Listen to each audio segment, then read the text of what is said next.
Judy Holliday, born Judith Tavim, June 21, 1921 – June 7, 1965, was an American actress, comedian and singer. She began her career as part of a nightclub act before working in Broadway plays and musicals.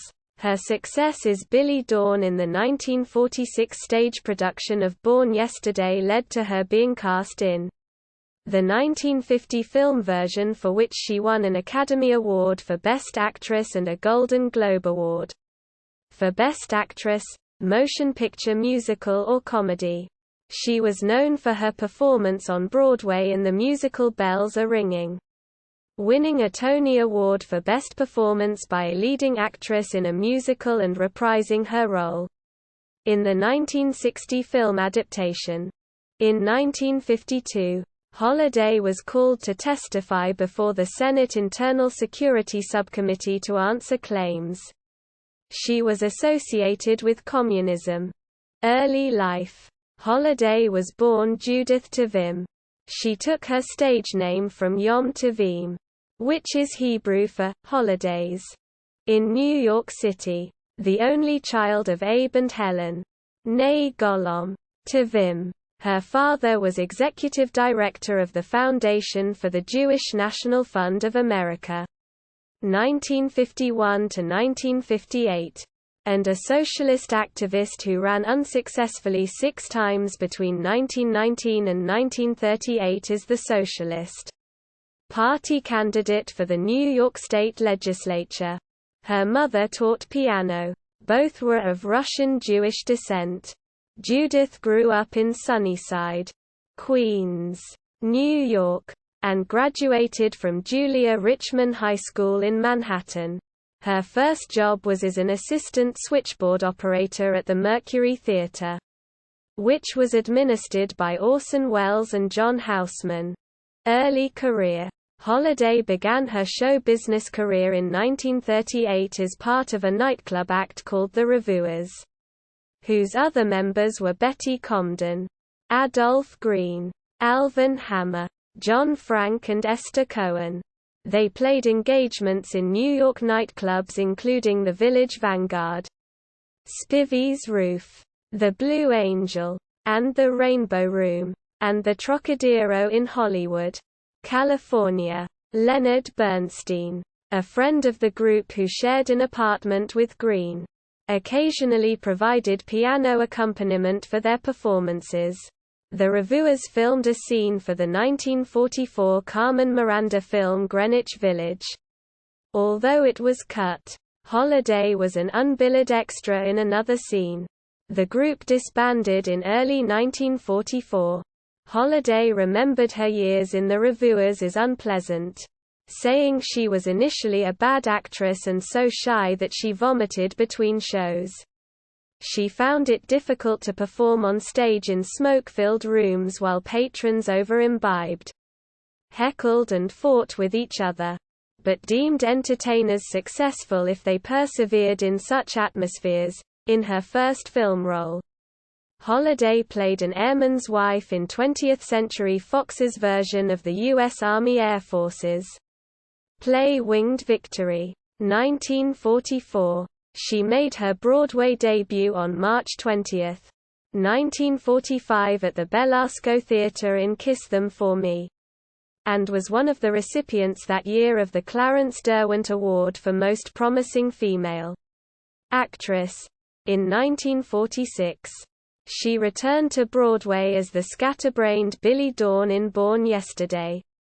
Author Garson Kanin wrote the play for Jean Arthur, but when Arthur left New York for personal reasons, Kanin selected Holliday, 2 decades Arthur's junior, as her replacement. In his book Tracy and Hepburn, 1971, Kanin mentions that when Columbia bought the rights to adapt Born Yesterday to film, studio boss Harry Cohn wouldn't consider casting the Hollywood unknown Kanin, along with George Cukor, Spencer Tracy, and Katharine Hepburn conspired to promote Holliday by offering her a key part in the film Adam's Rib.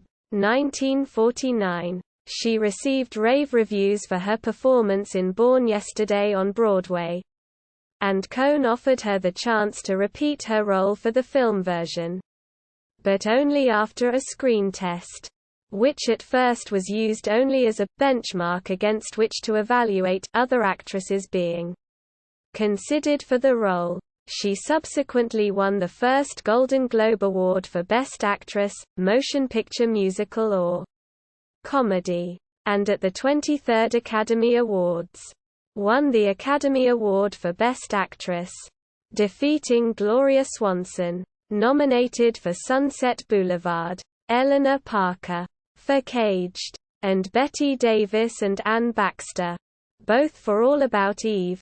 She starred opposite then-newcomer Jack Lemmon in his first two feature films, the comedies It Should Happen to You and PHFFFT.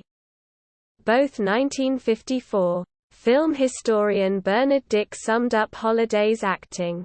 Perhaps the most important aspect of the Judy Holliday persona, both in variations of Billy Dawn and in her roles as housewife, is her vulnerability.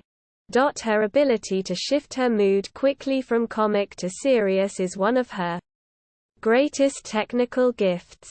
Director George Cukor also observed that Holliday had that depth of emotion, that unexpectedly touching emotion, that thing which would unexpectedly touch your heart. Investigated for communist sympathies.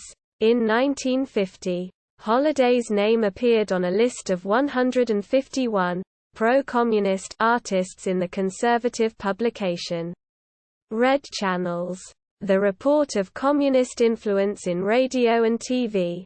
The next year, she was subpoenaed by Senator Pat McCarran's Senate Internal Security Subcommittee, which was investigating subversion and communist activity in the entertainment industry. Holliday was one of several actors accused of fundraising for Communist Front organizations. She appeared before the committee on March 26, 1952, with Simon H. Rifkind as her legal counsel. Holliday was advised to play dumb, as in her film portrayal of Billy Dawn, and she did, often to comedic effect. She denounced Stalinism and authoritarianism generally, but defended the free speech rights of those who espoused such views. Holliday later wrote of the experience to her friend Haywood Hale Brown. "Woody, maybe you're ashamed of me, because I played Billy Dawn. But I'm not ashamed of myself, because I didn't name names. That much I preserved." The investigation did not reveal positive evidence of any membership in the Communist Party. The investigation concluded after 3 months and, unlike others whose careers were severely damaged by communist allegations, her career was relatively untarnished. Later career. She starred in the film version of The Solid Gold Cadillac, which was released in August 1956. In November 1956, Holliday returned to Broadway starring in the musical Bells Are Ringing with book and lyrics by her revuers friends, Betty Comden and Adolph Green, and directed by Jerome Robbins. In 1957, she won the Tony Award for Best Leading Actress in a Musical. Of her performance in the stage musical Brooks Atkinson wrote in the New York Times, "Nothing has happened to the shrill little mole whom the town loved in Born Yesterday. The squeaky voice, the embarrassed giggle, the brassy naivete, the dimples, the teeter-totter walk fortunately remain unimpaired. Miss Holliday now adds a trunk full of song and dance routines, without losing any of that doll-like personality. She is now singing music by Jewel Stein and dancing numbers composed by Jerome Robbins and Bob Fosse. She has gusto enough to triumph in every kind of music hall antic." Returning to her film career after a gap of several years, she starred in the film version of Bells Are Ringing, 1960. Her last film. In October 1960, Holliday started out-of-town tryouts on the play Laurette based on the life of Laurette Taylor. The show was directed by Jose Quintero with background music by Elmer Bernstein and produced by Alan Pakula. When Holliday became ill and had to leave the show, it closed in Philadelphia without opening on Broadway. She had surgery for a throat tumor shortly after leaving the production in October 1960. Her last role was in the stage musical Hot Spot, co-starring newcomers such as Joseph Campanella and Mary Louise Wilson, which closed after 43 performances on May 25, 1963. Personal life and death. In 1948, Holliday married clarinetist David Oppenheim, who was later a classical music and television producer and academic. The couple had one child, Jonathan. Before they divorced in 1958, she had a long-term relationship with jazz musician Jerry Mulligan. Holliday died on June 7, 1965. At Manhattan's Mount Sinai Hospital from throat cancer. 2 weeks shy of her 44th birthday. She was interred in the Westchester Hills Cemetery in Hastings-on-Hudson, New York. 5 years prior to her death, she was awarded a star on the Hollywood Walk of Fame at 6901 Hollywood Boulevard in Los Angeles. Holliday was a Democrat who supported Adlai Stevenson during the 1952 presidential election. Filmography. Source. Radio appearances. Stage. Source. Discography. Holliday recorded 2 studio albums, not including her film and Broadway soundtracks, during her lifetime. Trouble is a Man. 1958. Holliday with Mulligan. Drg. 1961. 1980. With Jerry Mulligan. References. External links. Media related to Judy Holliday at Wikimedia Commons. Judy Holliday at IMDb. Judy Holliday at the Internet Broadway Database.